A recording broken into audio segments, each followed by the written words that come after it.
Hey guys, welcome back to the Wood and Metal Workshop. I know that it's not Tuesday night, but I kind of forgot last night. I was busy watching the Wild hockey preseason game, and just kind of spaced out the fact that I was going to do a live stream. So as usual, go ahead and chat away if you want. Answer any questions you have. Otherwise, I'll just sit here and ramble for the next hour, and you guys will have to put up with it. So, oh yeah, and the significant other is here adding comments. So I do want to thank that significant other. She got me an awesome anniversary, birthday, Christmas present. Um, Big hockey fan, always have been, and our local team here, the UMD Bulldogs, national champions 2 years in a row. Uh, she got me season tickets for them. So my Friday and Saturday nights are going to be eaten up quite a bit in the next 6 months. So let's see what else is going on. Had some really good shop time yesterday. Got another video for you guys shot. I'm not going to say what it is. You'll have to wait for it to come out. Got it to my editor today, and she's going to take care of it. So we'll see what she comes up with on that video. Um, she better hurry. She's got to get me another one here tomorrow so I can get something uploaded for Saturday morning. Don't have one uploaded for that yet. I see that there's two people here watching. Go ahead and chime in. Otherwise, like I said, I'm just going to ramble. Nobody really wants to watch me sit here and ramble, do they? Come on, say something. Now there's three, so let's join in on the chat. It works much better that way.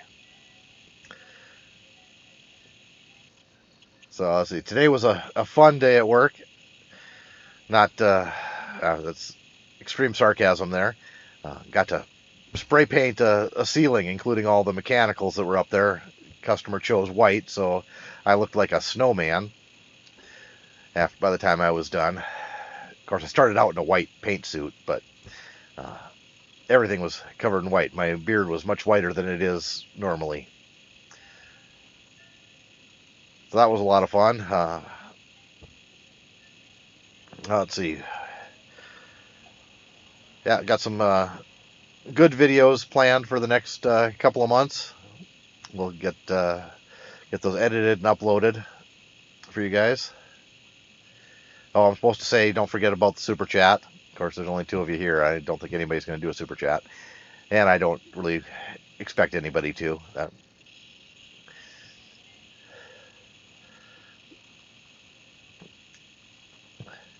Yeah, works much better if you guys ask questions and make comments that I can work with. Yeah.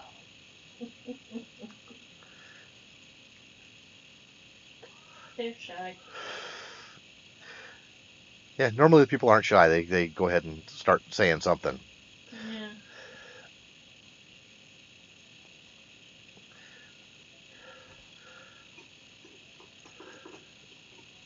So I'm just going to sit here and wait. I don't think I have anything else to ramble on. I rambled on quite a bit last week, so kind of used up all my rambling.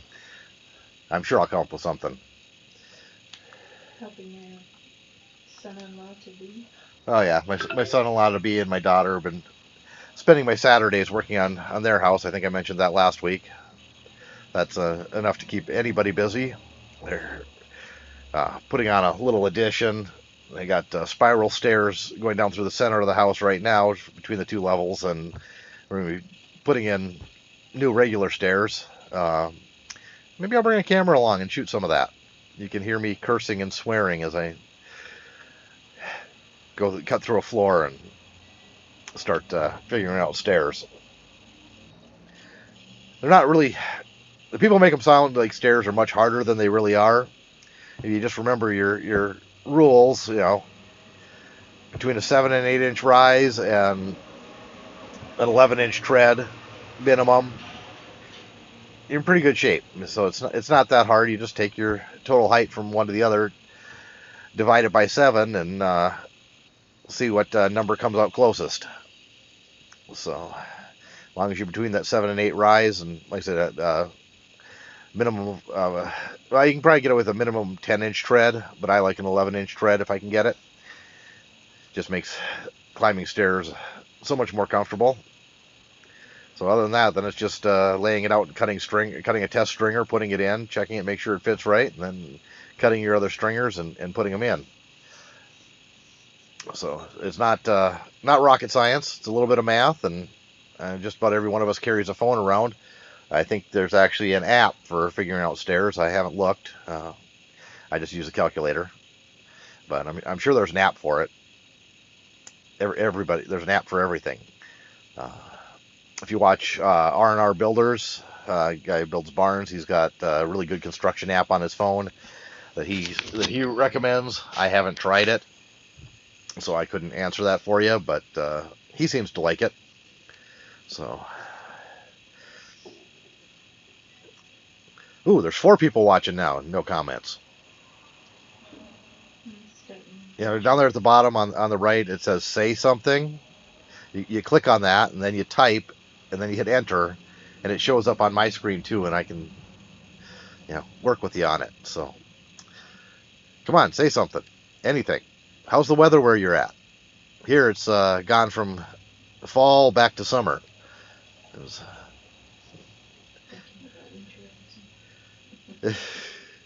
yeah, I don't even bring up winterizing. I've got a whole building, 3-story business block that I gotta winterize here coming up in the next couple weeks, along with the major build out that we're doing right now. So just found that out on Tuesday that we're going to go ahead and take care of the winterizing for him. The building's empty and he doesn't want to.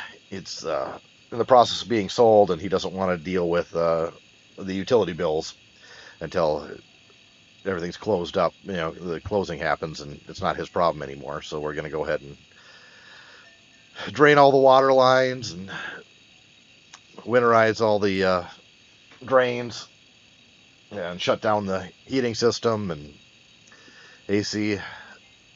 So it's going to be probably a couple-day project. I don't know if I'm going to have to blow out any lines or if I'm going to be able to drain them. I haven't been in the basement of that building yet to take a good look at it to see what needs to be done.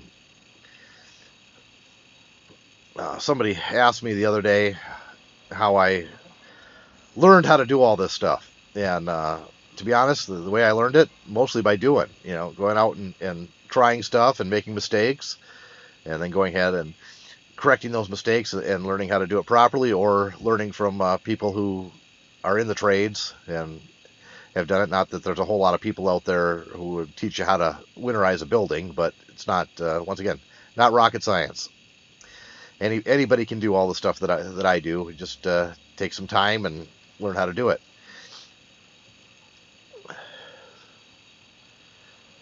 So we had a break-in in the garage, in the shop,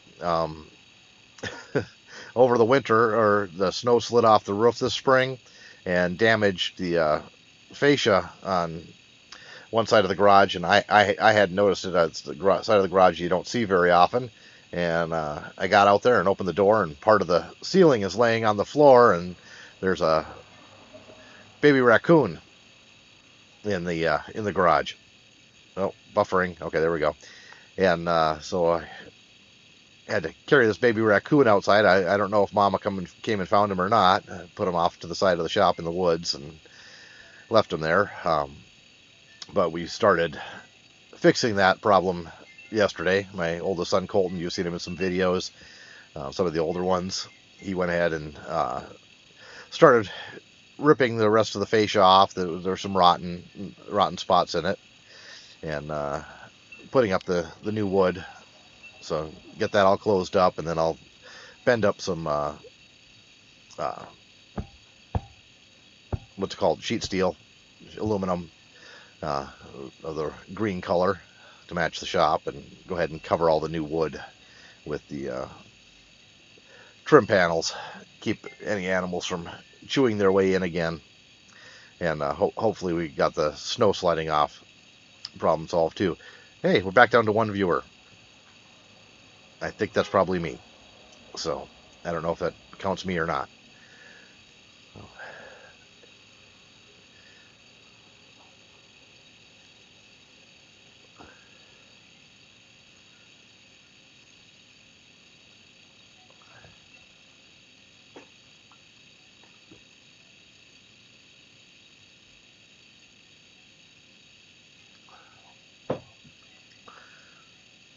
Do you advertise your live streams on the Garage Journal? No, not really. Haven't been very active on there at all over the last, well, 2.5 years.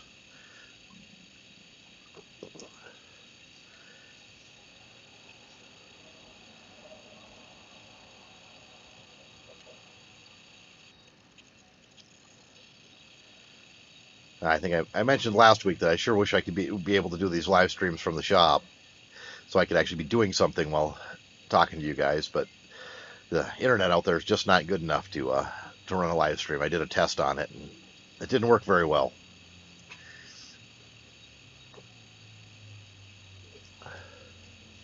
What do these buttons do?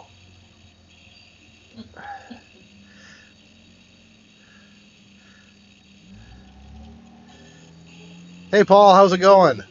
Finally, somebody here who's going to actually say something. It's really kind of boring doing live streams when nobody's talking. I hope it's not as warm down where you are as it is warm and hot and humid as it is here. Just been nasty the last couple of days between rainstorms and humidity and heat coming back.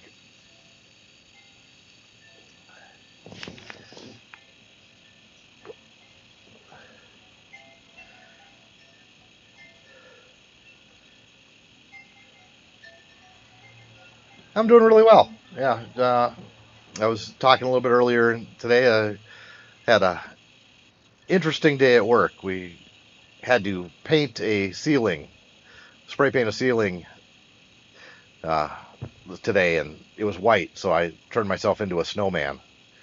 My beard was pure white by the time I got done spraying the ceiling.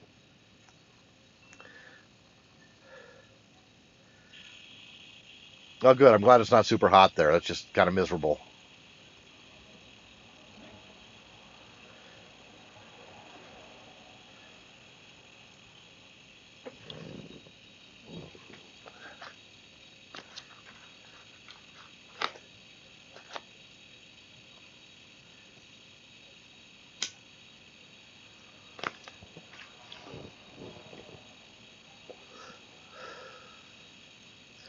Oh, I think Paul dropped out. Darn it. Oh, there you are. Actually, yeah, latex actually comes out pretty darn easy. That's not too bad. So that's why I wasn't too concerned about being completely covered because it was latex paint, not an oil base. They just kind of little soap and hot water and it comes out. So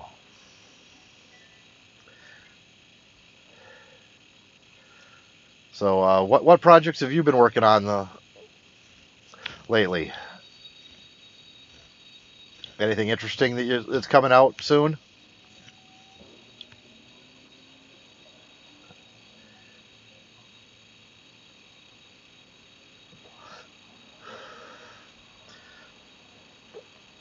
Okay, I just wasn't quite sure how the concurrent viewers count worked. Uh, Evidently, it doesn't count me. It just counts whoever's still here. So the old system counted me if I was in. So this one seems to do a little bit differently. Got to learn all this stuff again.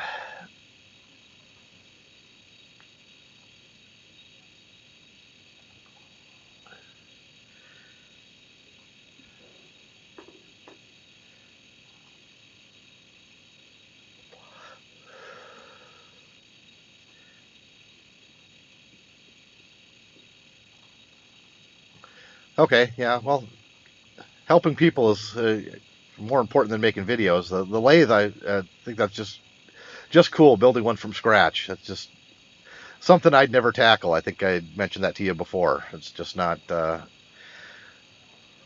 don't think I have the patience. I'd have to use my lathe to build the lathe, and my mill to build the lathe, and that'd be cheating, right?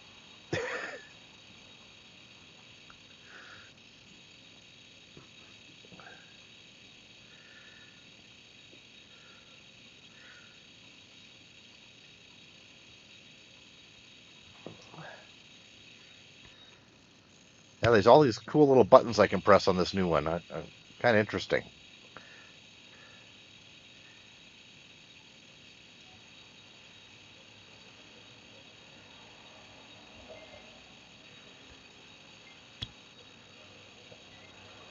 Yeah, there's even an analytics button. Well, yeah, what was the guy who I watched? He did a video series on building the lathe. I know he was almost done with the shaper last time I saw one of his videos. So, what was the name of his channel? It's not coming to mind right now. Hey, but any lathe is better than no lathe. Believe me, that's when I got the lathe in the shop. It just changed how I do everything.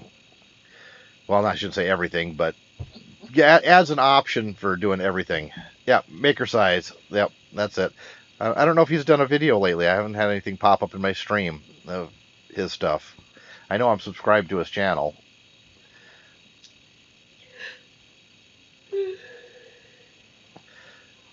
Of course, he used all metric hardware on his. Oh, that's cool. I didn't know your foundry got hot enough to do iron. I'm gonna have to look at your build again, and because I will be building a foundry here soon, um, probably next spring or summer. I've got a couple of big projects in the works that I'm collecting materials for, so don't want to give it away too soon though.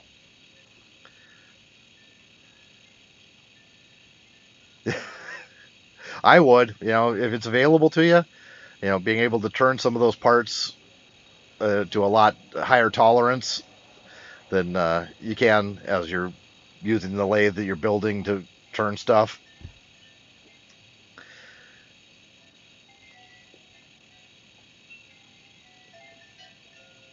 Well, that's good. Yeah, that's awesome. So yeah, if you can cast iron, that's a awesome ability to have in the shop.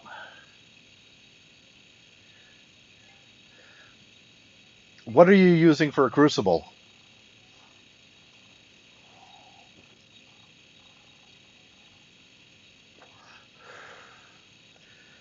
I keep looking at them and I can't decide what size to buy.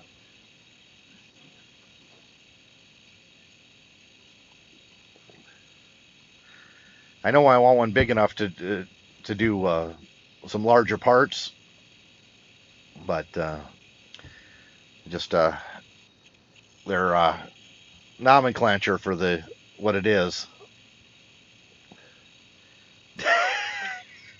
Well, don't burn your beard off for God's sakes.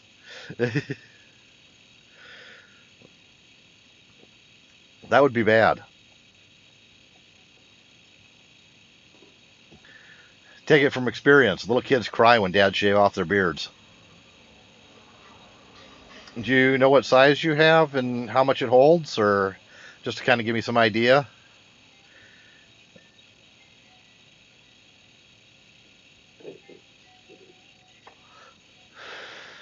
And what you need about 2,700 to melt iron?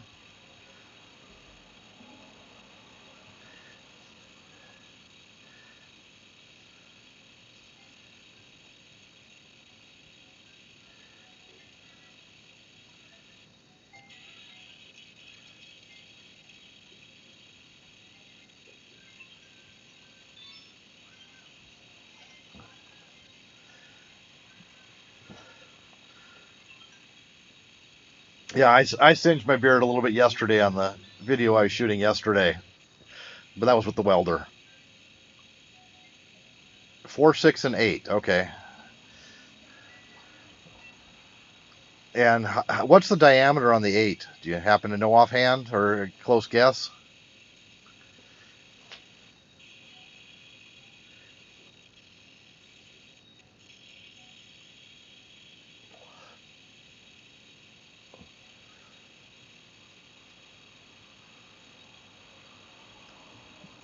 Hey, I know what I can do. Hey Google, what's the melting point of iron? The melting point of iron is 2,800 degrees Fahrenheit. So Google says it's 2,800 degrees Fahrenheit.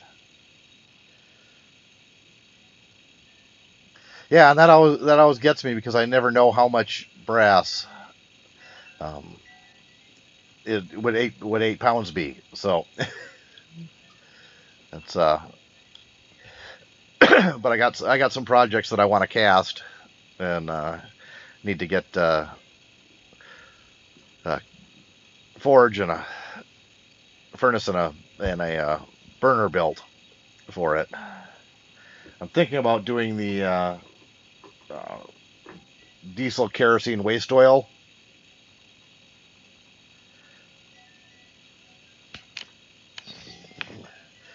burner with forced air.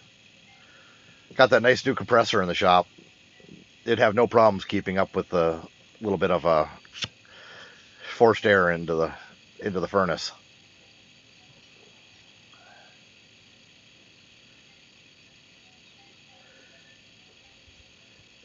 Oh, I see. Hey Google, what's the melting point of cast iron? Sorry, I don't understand. But I found something else. Do you want to know what is melting point of cast iron? Yes. According to Wikipedia.org, since the compositions of most cast irons are around the eutectic point of the iron-carbon system, the melting temperatures usually range from 1,150 to 1,200 degrees Celsius, which is about 300 degrees Celsius lower than the melting point of pure iron of 1,535 degrees Celsius. Okay. Google gave me the answers in Celsius, so now I have no idea what that is. Hey Google, what's the melting point of cast iron? Sorry, I don't understand. Okay, give up on Google.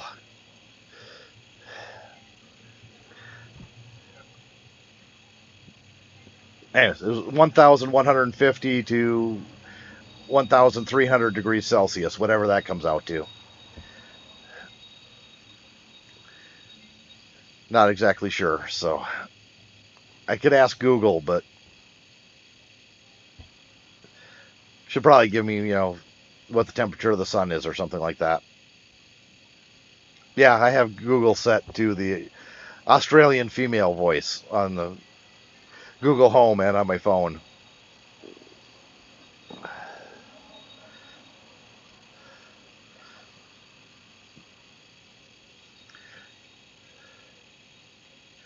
I figure if I'm going to have a woman giving me directions how to get someplace, I might as well have a voice that I enjoy.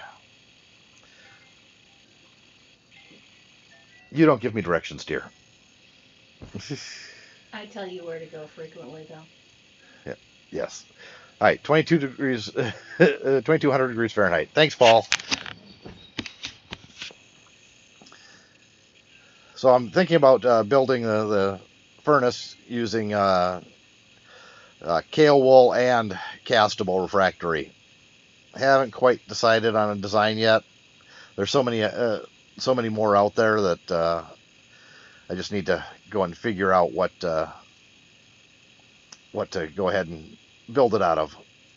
I pretty much got the size down. Keith Rucker built one a couple years back, and she happened to have a metal tin, round tin, that's about the same size as the one that he built. That'll give me about a 3 to 4 inch wall thickness.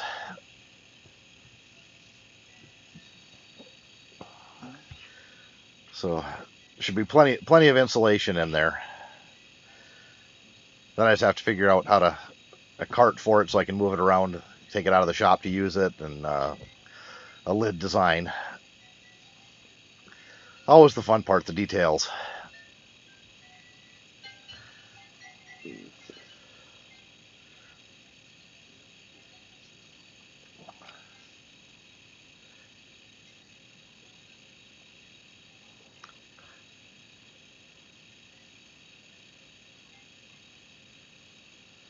I'll have to check that out. Thanks, Paul.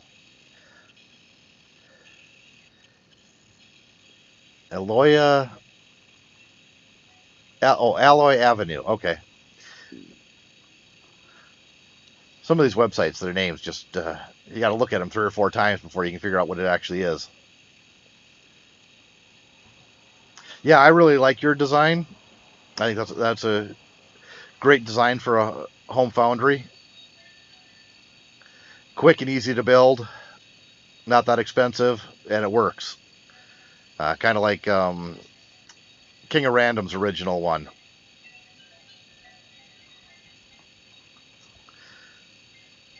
So I should go with thicker walls and an insanely oversized burner. Is that what you're saying? I kind of like the insanely oversized burner part. I would like to be able to do cast iron. So that's got to upsize that burner. Yeah, doing it with the fuel oil and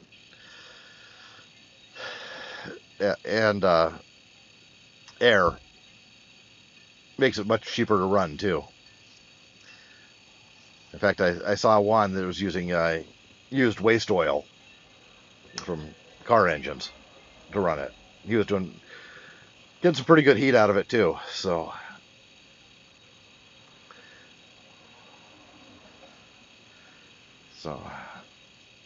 I was looking on eBay and saw a K-type thermocouple. It'll do 3,500 degrees. So I'd like to know exactly what the temperature is inside. Kind of get you know how long your soak times are and that kind of stuff, so you get a good pour. But it was a little pricey for not having a furnace yet.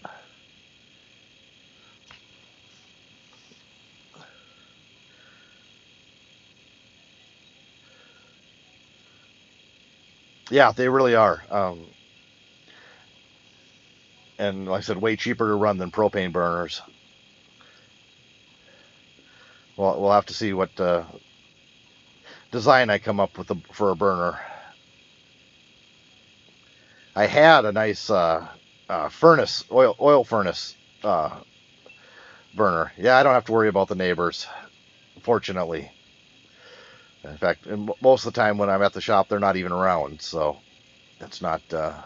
I can make as much noise as I want. And if I'm still working on stuff outside at 10 o'clock at night, nobody complains. What was that? Yeah, yeah. Some of my neighbors would actually show up and help out, or at least hang out and drink beer while I did stuff.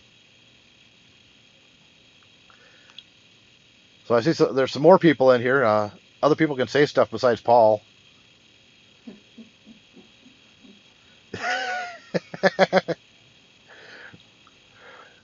I've got a pottery kiln, an electric one, out at the shop. My dad bought it many years ago, and it's just sitting there covered up outside. I was wondering if that would get hot enough to melt anything. Might get hot enough to do aluminum, but it's pretty big and it's electric. I don't know if I want to do that to my electric bill.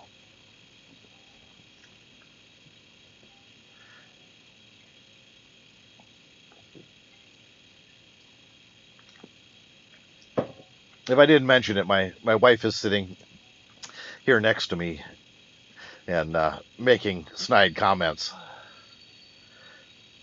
Helping out. Yeah, snide comments.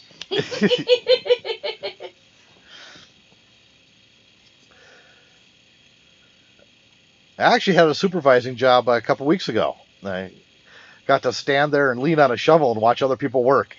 It was kind of nice. Of course, that lasted all of a good 3-4 minutes before I had to jump in and help because they were doing it wrong. Sorry. Just because I just can't stand and watch other people work. It's for some reason I never could figure that one out. I gotta put my muscle or my brain or whatever to work. Just can't sit there and watch other people do stuff, even if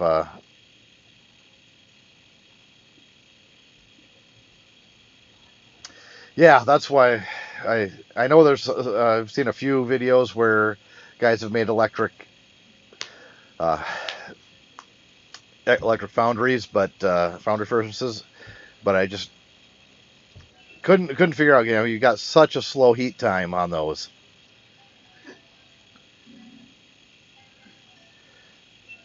Yeah, the one I've got is a big commercial unit. It's probably interior. I bet you it's at least 24 inches in diameter,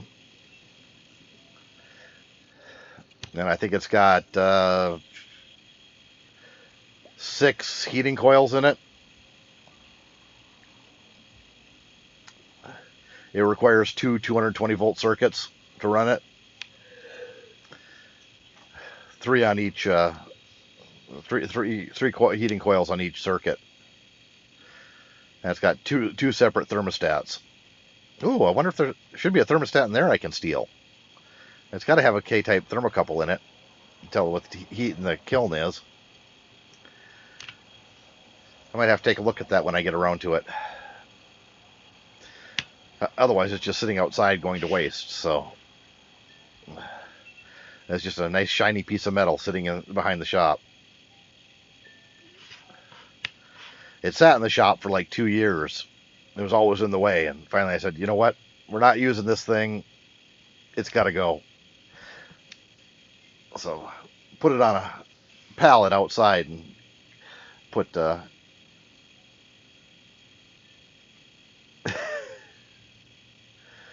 yeah, I probably could, but what size crucible would I need for that? And I'd have to do it underneath the jib crane so I could lift the crucible out to pour.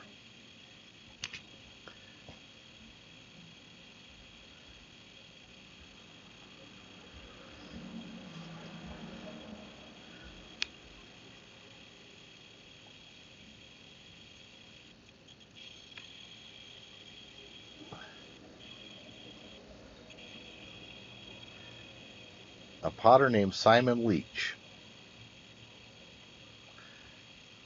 Okay. It's, yeah,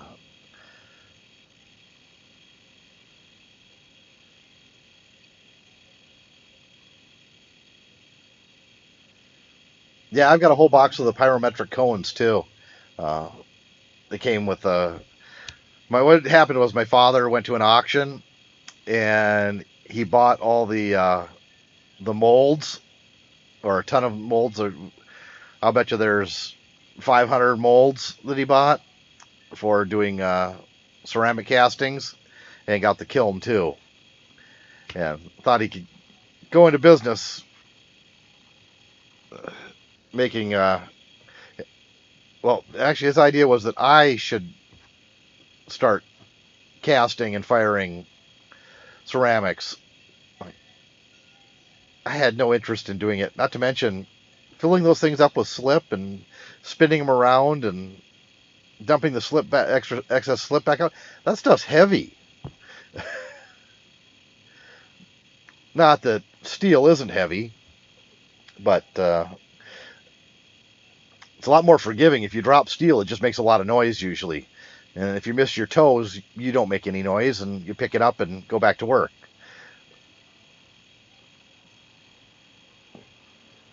But this kiln actually has dials on the front that set the temperature. So I'm wondering if there's a thermocouple in there somewhere, or two.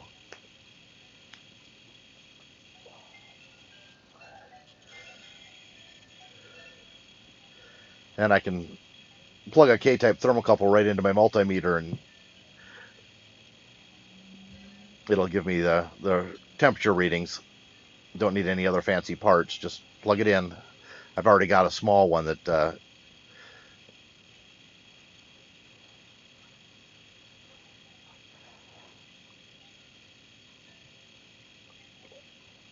I was thinking that it might be a good thing to have somewhere out there for doing cast iron repairs. And so I'd use the kiln to, you know, warm the part before brazing, and then put it back in when you're done brazing, and set it in a cool down cycle, and let it cool cast iron back down.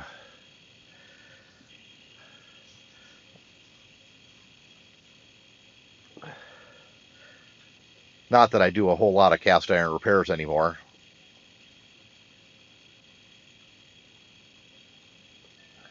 Yeah, so I don't know what it has for temperature sensors. I just know that it's got dials where you, two dials where you can set the temperature.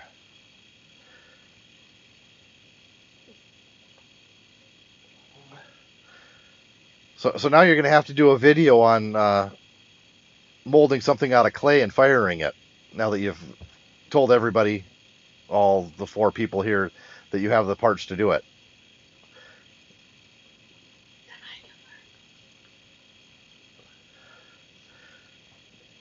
Oh, my wife just picked up another hobby.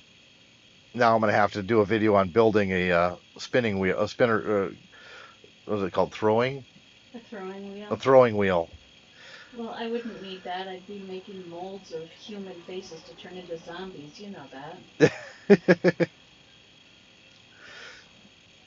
Yeah, I was doing the last really big one, cast iron project I did was a transmission housing, cast iron transmission housing, and had to heat that with a torch, preheat it with with the rosebud, and then do the repair, and then wrap it in like 6 layers of welding blankets and let it cool down. Yeah, engine block would fit in there. I don't know if I do a repair on an engine block though. Maybe. Might be interesting.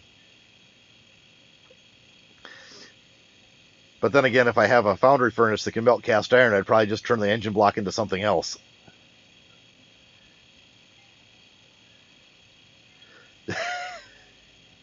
I don't think I've seen that video from you. I might have to go back and look.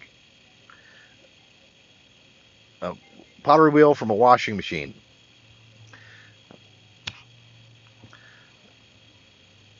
I suppose it's got all the parts there to spin it. You just have to have control the speed, right? So otherwise, that's what drum washing machines do is they spin. So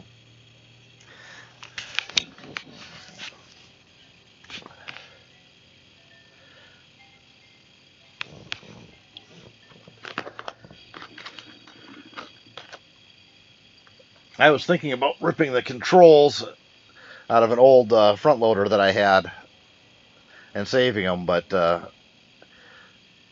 just decided since I had the tool cat handy, I'd just pick it up with the bucket and toss it in the scrap trailer and haul it to the scrap yard. Because I couldn't think of anything I could do with the controls from a washing machine.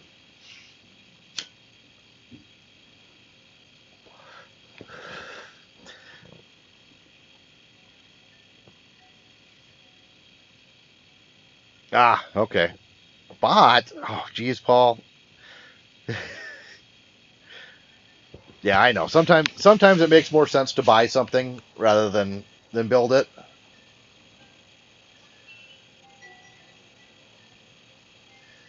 I do have a DC motor from and speed controller from a treadmill that works in the shop. I was going to use that to build the belt grinder, but decided it wasn't powerful enough.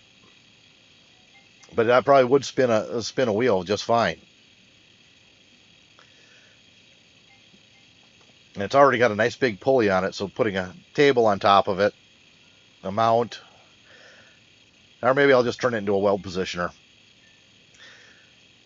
Who knows? All these ideas of stuff to build.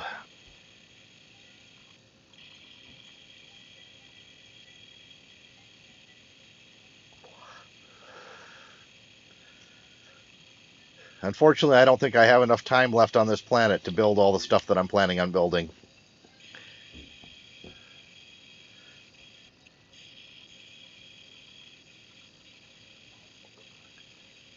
Well, that's good. It worked well enough to do something, so a lot of times, if it's good enough, it's good enough. It doesn't have to be perfect.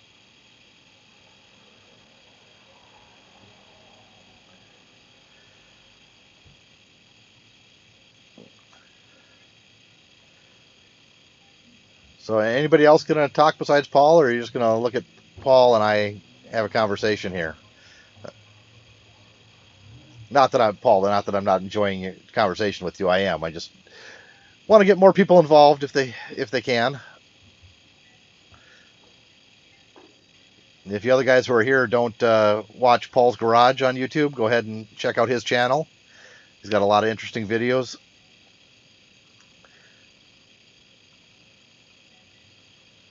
No, I've got a 40 horsepower snowmobile engine if I build another go-kart.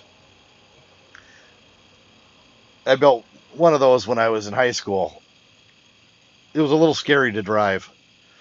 There wasn't any, things like roll cages or any of that kind of stuff on it. It was basically a flat cart.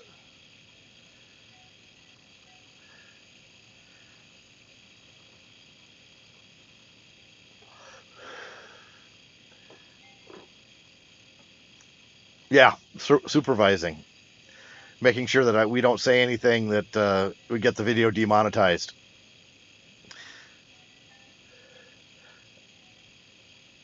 I made a comment on another guy's live stream that possibly could get his live stream demonetized, but I don't think it was bad enough.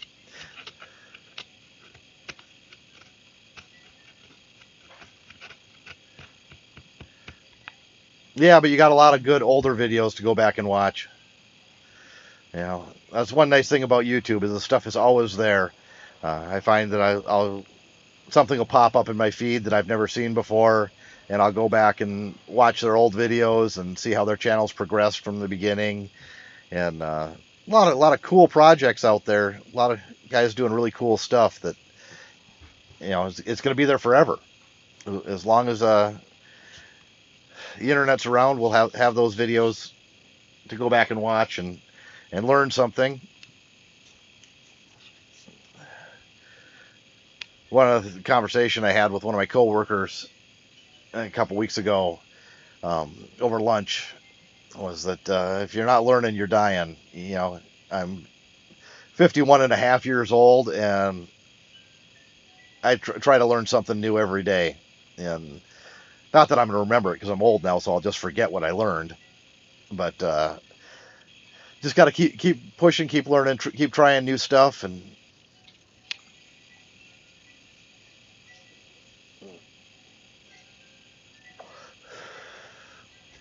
just try to keep your mind working.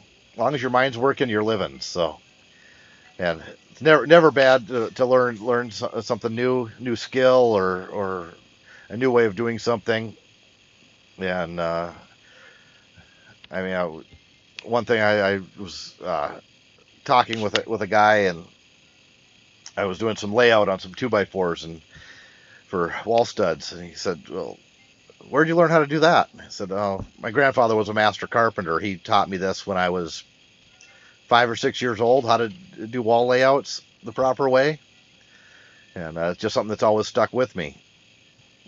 Once you learn how to do it and do it a few times, it's just gonna hang with you. Just kind of like I was talking about. I've got to do stairs for my daughter and her boyfriend's house, and I learned how to do stairs probably when I was 8 or 9 years old, and as long as you just follow the basic rules of stairs, you can do. Anybody can do it. It's not that hard. People make it sound like it's the worst thing in the world, and it's really not. It's pretty easy to do once you've done it a few times.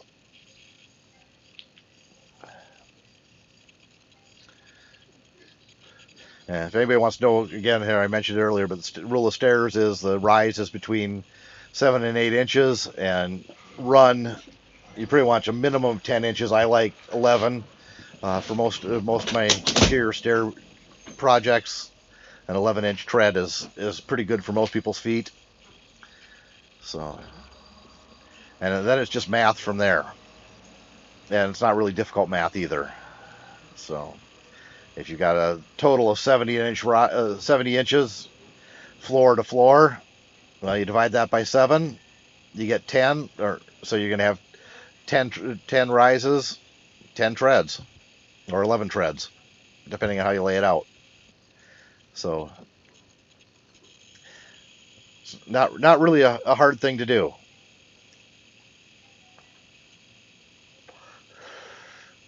probably easier if you know your decimal equivalents or have a decimal equivalent chart handy, or like I said, calculator. We all carry these things, and makes life much easier to have a calculator right in your hand all the time.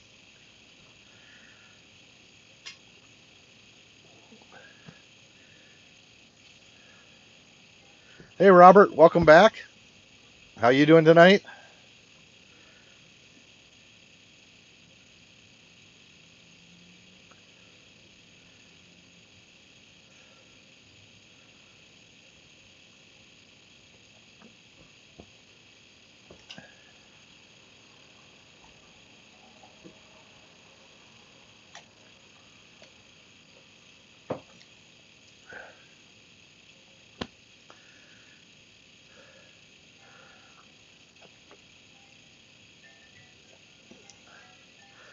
So, what else can I talk about tonight? Uh,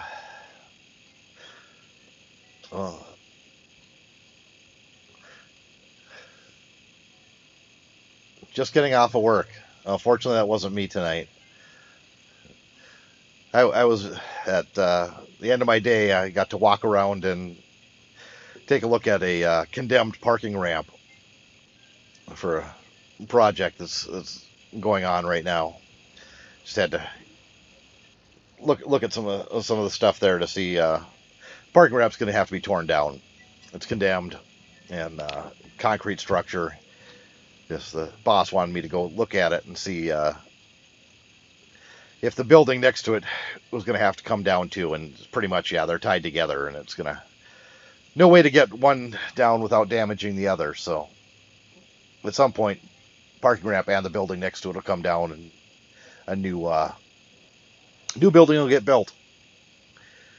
So yeah, that sucks. I'm not looking forward to that. That's gonna be me as soon as it starts snowing. 16-hour days are gonna be normal again. Just we were figuring out that February had 28 days, and we moved snow in one form or the other, either initial plowing or afterwards cleanup for 27 of those 28 days last winter. I don't want to see another February for a while.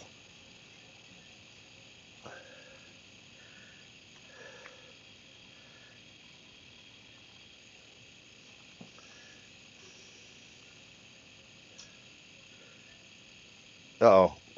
Wife went and found a bowl of ice cream. Now I know what I'm going to be doing when we're done here. You know, she didn't offer to get me any. Nope. Because then I have to offer everybody else on there, and that's just not polite not to offer them. I don't know if you guys could hear that or not, but she said she couldn't offer me any. That if she did, then she would have had to offer all you guys some too. And I don't think she said we don't have enough for 4 people.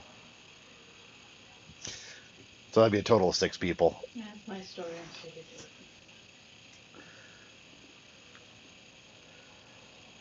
Yeah, starting well, as soon as it starts snowing, that always changes every year.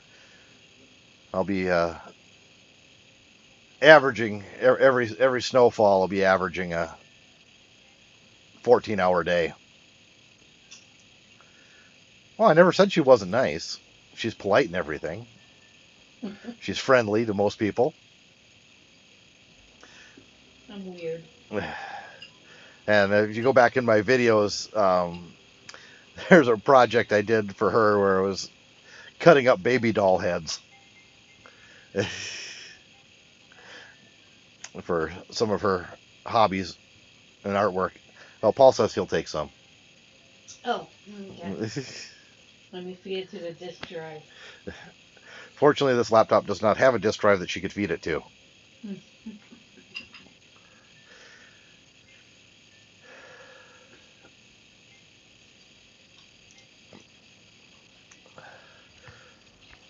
Let's see.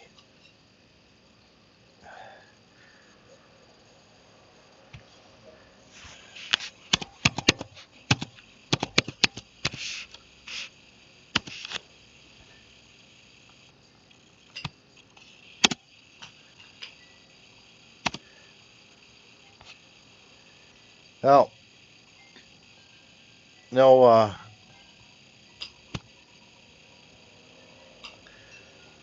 no ice cream emojis found, Paul. Sorry. Otherwise, I'd send you some.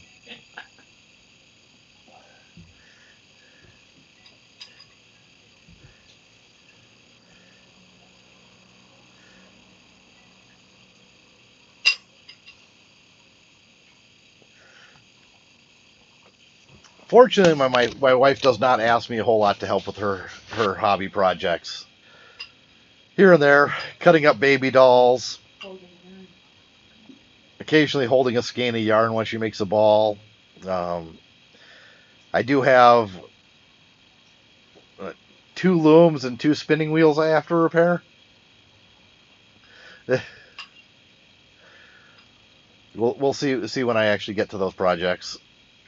I'm not holding my breath. She said she's not holding her breath, which is probably a good thing because she'd turn purple and die. And I don't want that happening.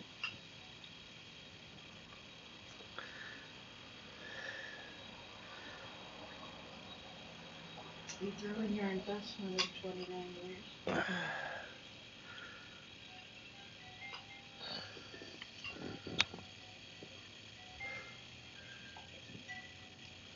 Wow, I can't believe it's been 50 minutes already. That's weird. The last 30 have gone really quick. So let's see what else is going on in the Wood and Metal Workshop world.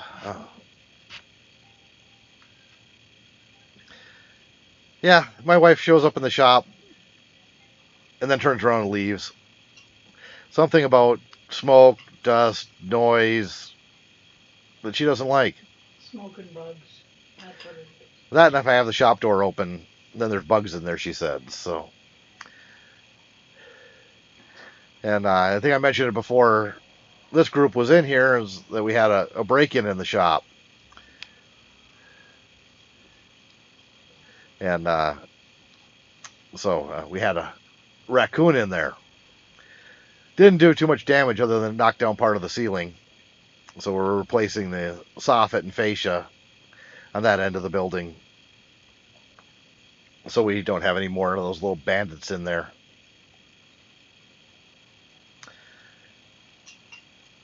Yeah, like I said, the only part of knitting I get is I get to hold the yarn while she makes a ball out of it.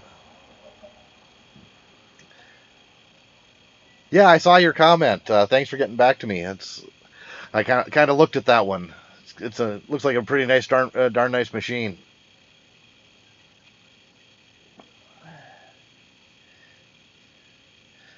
Someday I'll have one of those. When the woman sitting over here in the other chair agrees that it's time I have one.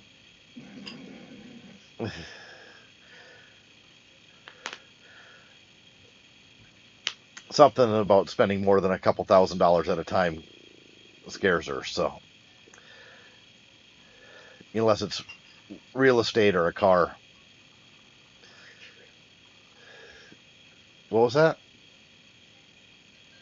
She's the one who told me to go ahead and buy the new compressor. So she's not too scared of shop stuff. And the metal lathe. Oh, and the lathe and the mill. She didn't complain about those either. She supported me buying those. So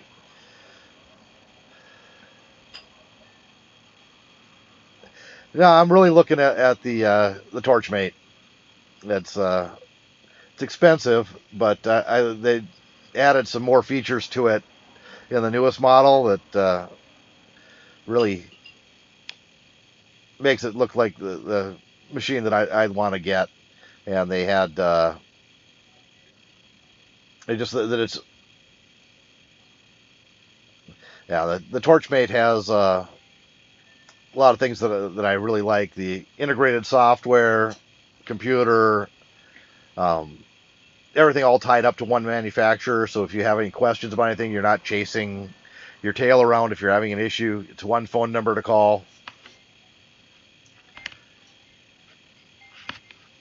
So what kind of classic truck? Yeah, speaking of cars, Paul, how's that van coming? Haven't seen any videos on that in a while.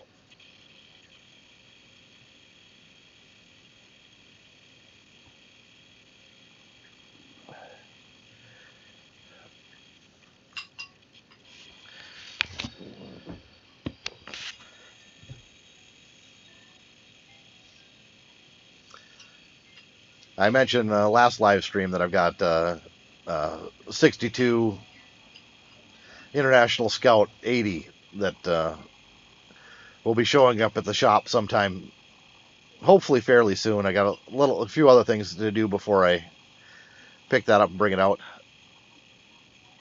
48 Chevy 1-ton.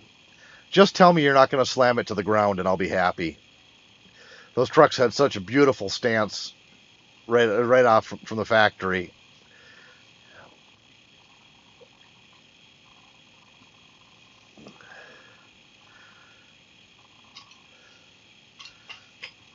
I was a couple years ago. I was looking at a 56 Studebaker pickup, and just couldn't make an agreement with the guy. But the wheelbase was just about perfect to go on we had the 97 Chevy Blazer, and it would have fit on that frame just about perfectly.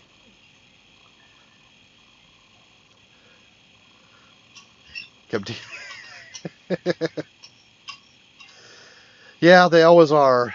It's rust is one of those issues that just seems to keep going and going and going.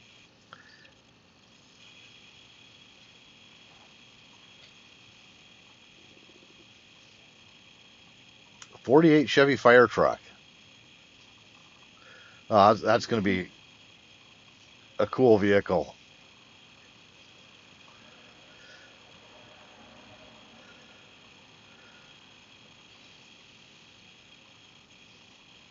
So does it still have the bed on it from the fire truck, or has it been modified already?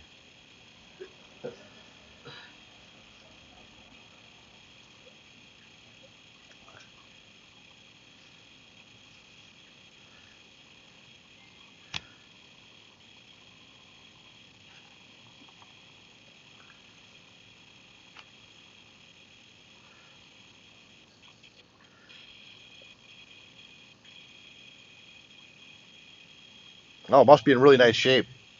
I was actually know where there's I think it's a 52 Chevy pickup. I think it's the 5 window. I haven't looked at it closely. It's sitting in a field out by my boss's house. I've driven past it a couple of times when I've been going out there to do stuff for him, and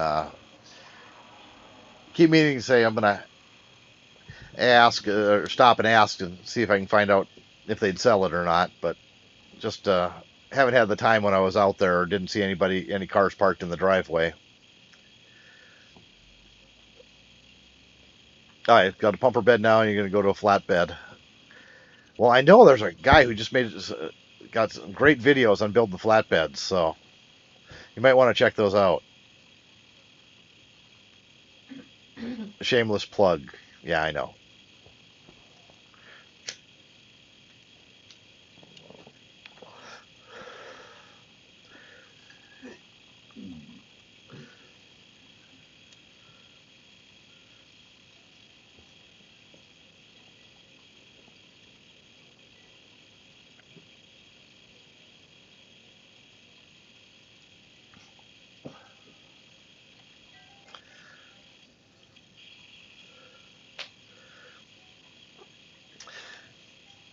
Yeah, it's unfortunately all the well, I wouldn't ever want a half-ton truck.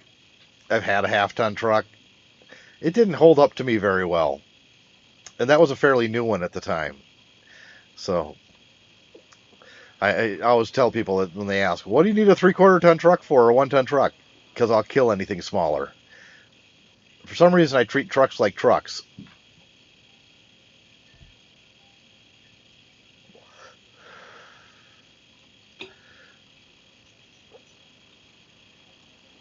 Ouch. But I imagine it was probably pretty nice. So 35K to drop on a toy is kind of scary. But I guess if that's what you want, that's you can't take it with you, so you might as well enjoy it while you can.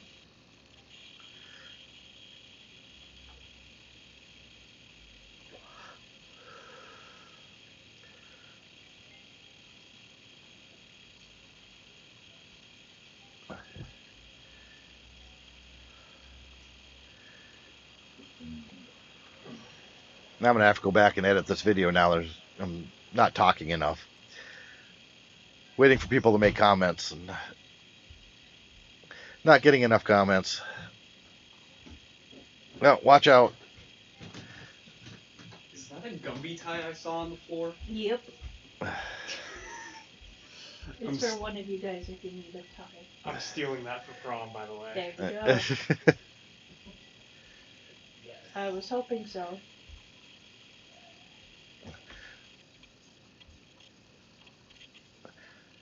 Yeah, I had the 2001 Chevy that I did on the channel. Pretty well loaded down. I had the 16-foot dump trailer, and I had 8 yards of wet topsoil mix in it. It was squatting pretty good. Then a day later, I went and picked up a pallet and a half of sod in the bed. That didn't seem to squat it too much. But that trailer, the nose was sitting a little high.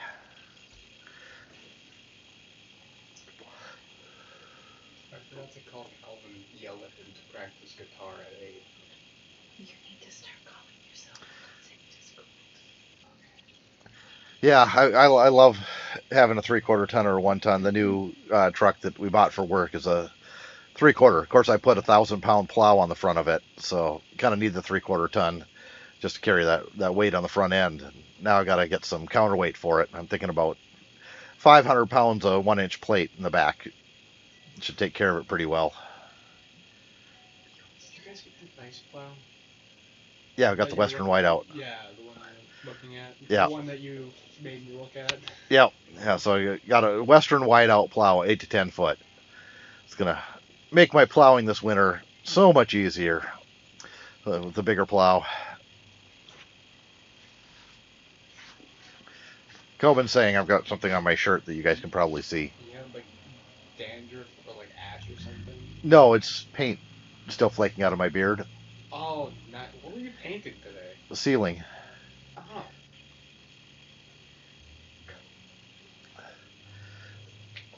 Of course, the truck that I got for the company, it's got a service body on it too, so the back end's already a lot heavier.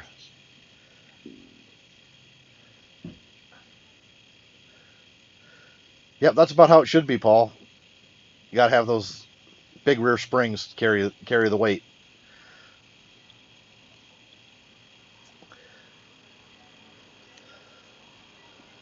Well, I think I'm going to call it a night. It's 10 o'clock here. I got to do a couple of things and head to bed here really soon. Take a shower. Get the rest of the paint out of my beard.